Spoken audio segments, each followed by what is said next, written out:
Post natal ട്രീറ്റ്മെന്റ്സിനെ പറ്റി സംസാരിക്കുമ്പോൾ പലരും ചോദിക്കുന്ന ഒരു ചോദ്യമാണ്, വെസ്റ്റേൺ കൺട്രീസിലുള്ളവർ ആരും ഈ ട്രീറ്റ്മെന്റ് ചെയ്യുന്നില്ലല്ലോ, എന്നിട്ട് അവർ നല്ല ഫ്ലെക്സിബിൾ ആയിട്ടും ഫിറ്റ് ആയിട്ടും ആണല്ലോ ഇരിക്കുന്നത് എന്നുള്ളത്. ഫിസിക്കലി ജഡ്ജ് ചെയ്യാൻ വരട്ടെ, ശാരീരികവും മാനസികവുമായിട്ടുള്ള ബുദ്ധിമുട്ടുകൾ എല്ലാവർക്കും ഈക്വൽ തന്നെയാണ്. ബട്ട് അവരുടെ ജീവിതശൈലി അല്ലെങ്കിൽ അവരുടെ way of exercises and food habits അവരുടെ ശരീരത്തിനെ കുറച്ചുകൂടെ ഫിറ്റ് ലുക്കിംഗ് ആക്കുന്നു എന്നത് മാത്രം. കാരണം നമ്മുടെ ഇന്ത്യയിലുള്ള സ്ത്രീകൾ ഒരിക്കലും അവരെ പോലെ ബോഡി കോൺഷ്യസ് ആയിരിക്കില്ല. നമ്മുടെ ഫസ്റ്റ് പ്രയോറിറ്റി എപ്പോഴും നമ്മുടെ കുഞ്ഞായിരിക്കും. ചിലപ്പോൾ അതൊക്കെ തന്നെയാണ് ഇതിന് കാരണം. പക്ഷെ അതിനർത്ഥം നിങ്ങൾ ഒരു പോസ്റ്റ് നാറ്റൽ ട്രീറ്റ്മെന്റ് ചെയ്യുന്നത് കൊണ്ട് നിങ്ങളുടെ ശരീരത്തിന് നെഗറ്റീവ് എഫക്ട്സ് വരും എന്നല്ലതാണ്. ഇത് പല കമന്റ് സെക്ഷനുകളിൽ ഞാൻ കണ്ട ഒരു റോങ് ഇൻഫർമേഷൻ ആണ്. ഇങ്ങനെ ചെയ്യേണ്ടത് ആവശ്യമില്ല, നിങ്ങളുടെ ശരീരം ഓൾറെഡി അതിന്റെ ഒരു ഫ്ലെക്സിബിലിറ്റിയിലോട്ട് തിരിച്ചു വരും എന്നുള്ളത്.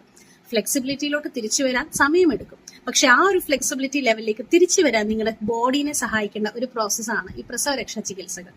ഒരുപാട് ഹെൽത്ത് കണ്ടീഷൻസ് വരും. Gut related issues, anxiety, depression, piles, anal fissures പോലെയുള്ള condition, low back pain, joint pains, lactation issues, അങ്ങനെ ഒരുപാട് തരത്തിലുള്ള ഹെൽത്ത് കണ്ടീഷനിൽ കൂടെയാണ് ഒരു ന്യൂ മോം കടന്നു പോകുന്നത്. അപ്പൊ അതിനെയൊക്കെ സപ്പോർട്ട് ചെയ്ത് പ്രോപ്പർ ആയിട്ടുള്ള ഒരു ട്രീറ്റ്മെന്റ് ആൻഡ് മെഡിക്കേഷൻസ് എടുക്കാൻ പറ്റുമെങ്കിൽ എപ്പോഴും ഒരു സപ്പോർട്ടീവ് കെയർ അല്ലേ. സോ നമ്മൾ പലപ്പോഴും കാണാറുള്ളത് വീടുകളിൽ ട്രീറ്റ്മെന്റ് ചെയ്തതിന് ശേഷം അവർ തരുന്ന എന്തെങ്കിലുമൊക്കെ മെഡിക്കേഷൻസ് ആണ് എടുക്കാറുള്ളത്. അങ്ങനെയല്ല, നിങ്ങളുടെ ഹെൽത്ത് കണ്ടീഷൻ എന്താണോ, നിങ്ങൾക്ക് ഡൈജഷൻ ഇഷ്യൂസ് ഉണ്ടോ, അല്ലെങ്കിൽ നിങ്ങൾക്ക് ബ്രസ്റ്റ് മിൽക്ക് കുറവാണോ, നിങ്ങൾക്ക് ഹെമറോയിഡ്സ് പോലെയുള്ള കണ്ടീഷൻ വരുന്നുണ്ടെങ്കിൽ അതാത് സിംറ്റമിനെ ക്യൂർ ചെയ്യുന്ന മെഡിക്കേഷൻസ് വേണം സജസ്റ്റ് ചെയ്യാൻ. അതുകൊണ്ട് തന്നെയാണ് ഒരു ഡോക്ടറുടെ നിർദ്ദേശപ്രകാരം മാത്രം ഈ ട്രീറ്റ്മെന്റ്സും ഈ മെഡിക്കേഷൻസും ഫോളോ ചെയ്യുക എന്നുള്ളത്.